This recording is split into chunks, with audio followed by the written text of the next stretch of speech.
روز 6 ینور جسد ژنرال ایرانی قاسم سلیمانی به تهران انتقال داده شد. برای خداحافظی با ژنرال سلیمانی که فرمانده نیروهای قدس را بر دوش داشت، ده ها هزار مردم جمع شدند. سلیمانی که رهبر عملیات پنهانی نظامی ایران در خارج از خاک این کشور را بر عهده داشت، 3 ینور بر اثر حمله هوایی در فرودگاه بغداد به قتل رسید. جسد سلیمانی را صبح شنبه به شهر جنوب و غربی اهواز و از آنجا به شهر مشهد انتقال داده بودند.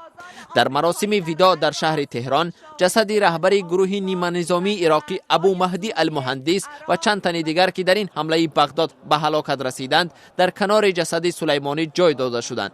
مراسم وداع را در تهران رهبر روحانی جمهوری اسلامی ایران آیت الله علی خامنه‌ای سروری کرد. روز جمعه خامنه‌ای وعده داد که کشتار سلیمانی با انتقام شدید روبرو می شود.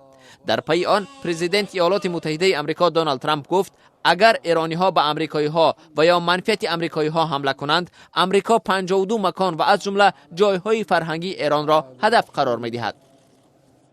و ترحم علی محمد و آل محمد